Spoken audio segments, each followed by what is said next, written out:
ฟฟิศใหม่ป่ากับตัวไอ้นี้ตัวไหนดีอ่ะไอ้พวกท่อแล้วกันนี่ก็ท่อนี่ก็ท่อนี่ก็ท่อ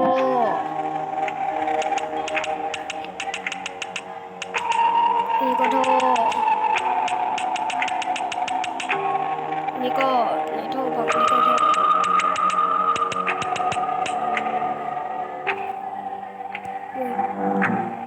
ค่าก็1,000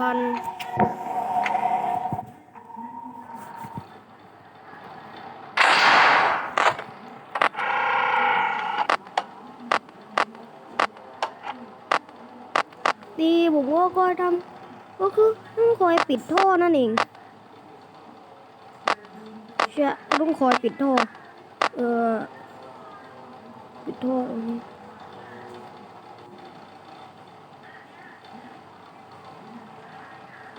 ใช่มันติดแล้ว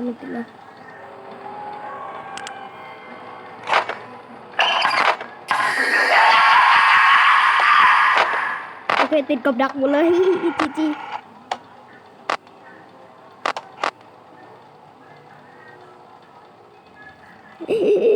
เพียงแค่เรามีอินฟินิตแล้วก็สามารถชนะพวกมันได้แต่สปริงแท็บไม่พวกมันต้องติดได้หมดเลยปิดทันไหมกล้วย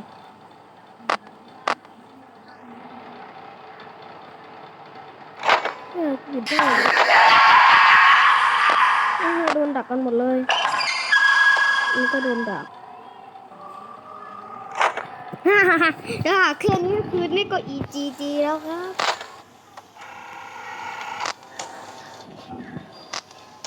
ก็คือวิธีรับมือแบบ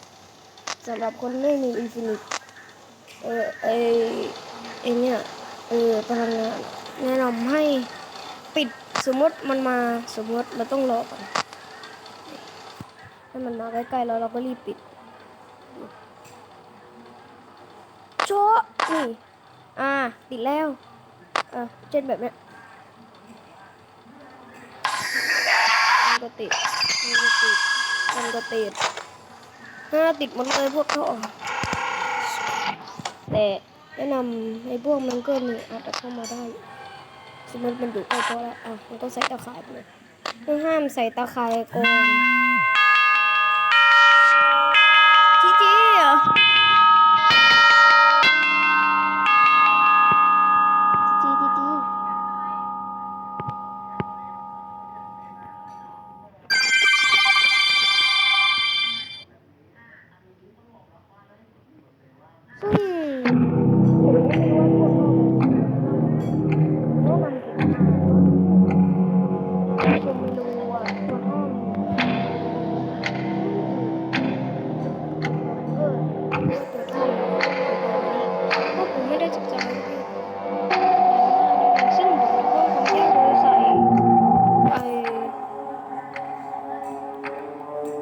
ใส่ตัวที่ต้องใช้ภาษา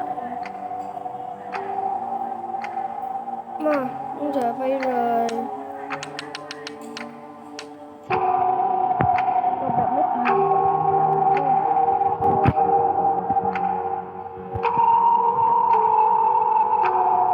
เริ่มตัวเด็กตังก็พอแล้ว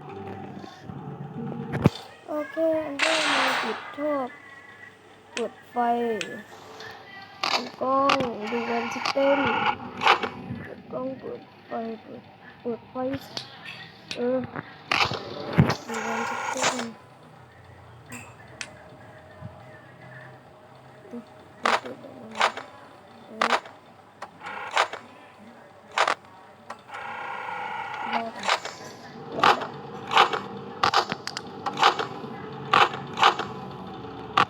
มาแล้ว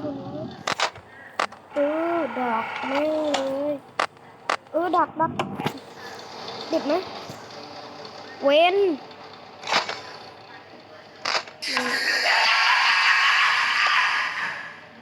ก็ต้องติดไปเวลาสิ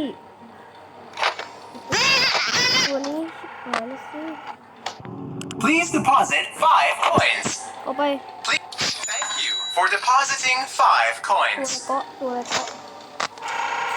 ตัวนั้นเกาะแต่ระวังใช่ดับไปแล้ว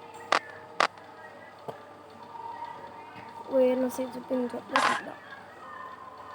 แล้วก็ถูกทอดอ่ะอีเป็ด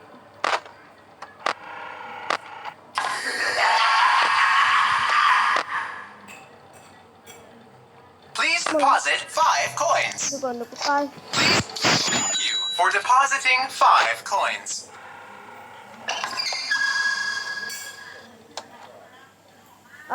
อีซี่ว่ะ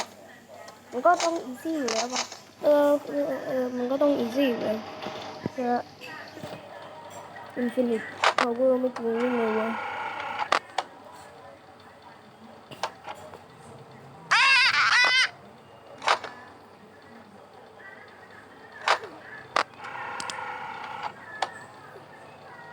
เอ้ย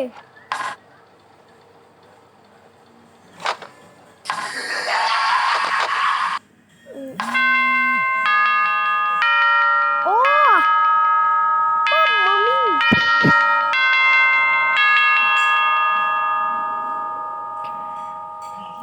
ต่อไปเอาตัวเลยดิ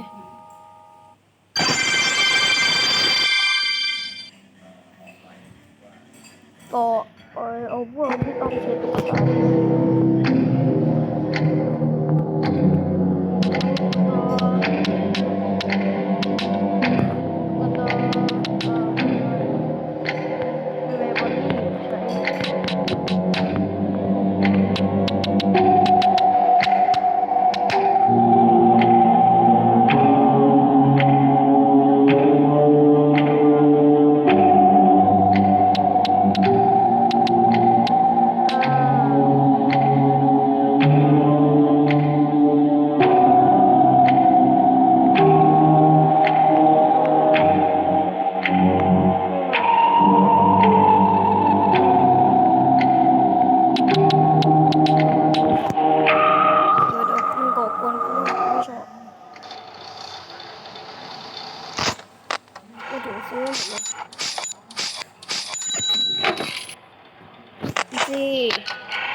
ตัวอะไรผมมาแล้วป่ะมันเป็นในตัวนั่นแหละผมเดี๋ยวผมนะมันจะอีซี่ขนาดนี้เพิ่มมันได้20เลยดีกว่าป้าเลตโก้มาถึงมันเอามือก่อน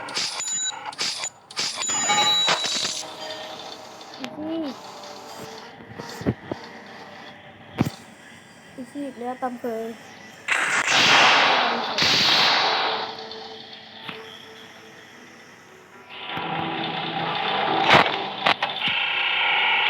เชื่อมันมาแล้วกูลืมซื้อเหรอไหนกูซื้อแล้วบาย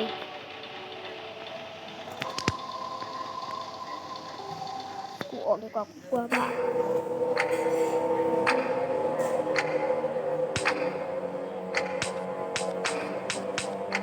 มันจะฆ่ากูไว้ดิไอ้เหี้ยมันอยู่หน้าประตูกูแต่กูซื้อตุ๊กตามันไปแล้ว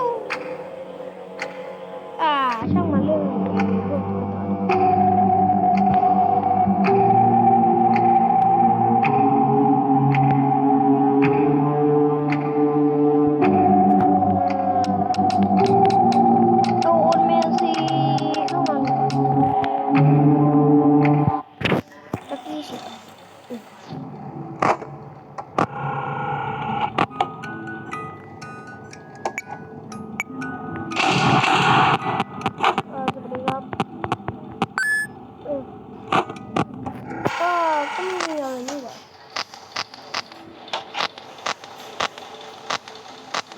โอดีโอ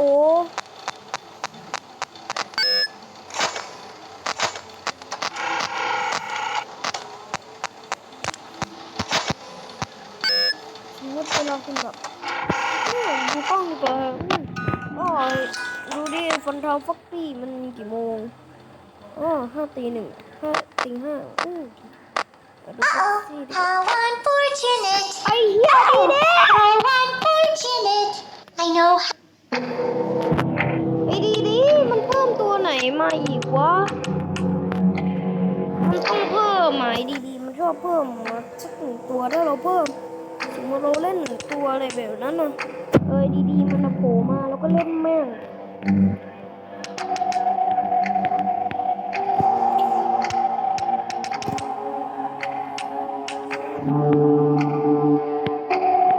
ใช่มันเล่นแม่ง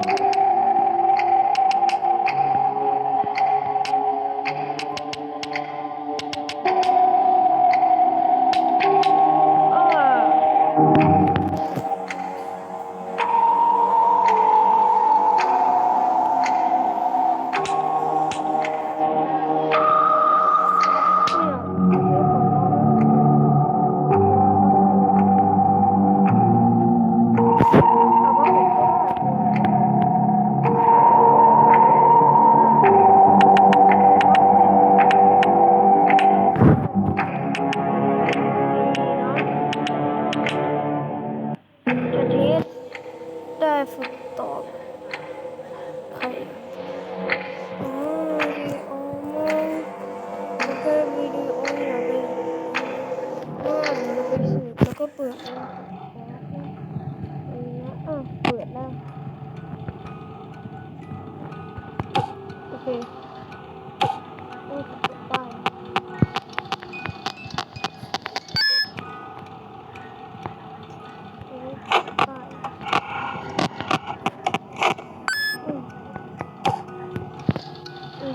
ป้ายให้ชินสุด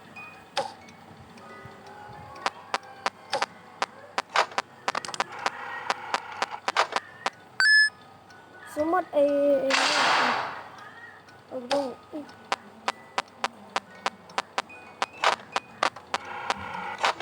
Uh-oh, how unfortunate. Uh-oh, how unfortunate. I'm gonna do a sneaky thing. I throw a contender in the ring. ไหนดูดิแอนนิวใช้เล่นนี่คือตัวอะไรมึงฉลาดเพิ่มเป็นตัวนี้มาด้วย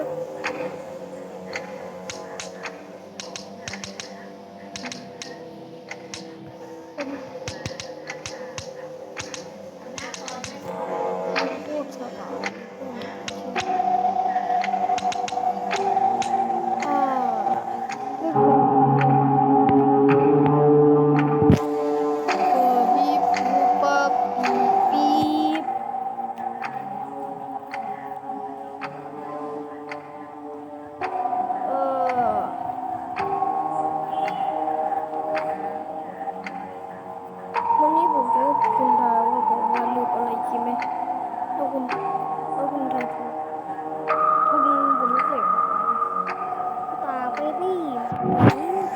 เคก็จะมีรูปมาเปลี่ยนเป็นไปหมดเลยซึ่งมีรูปเป็นลูกจะมีสีเหลืองก็จะไม่เปลี่ยนมันโชคดีมากๆเอาเสื้อก็ไว้ตรงนี้นะ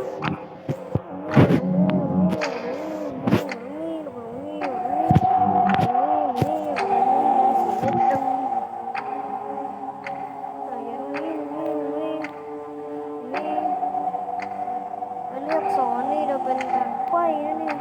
ให้คุณแม่งหาเจอเองแล้ว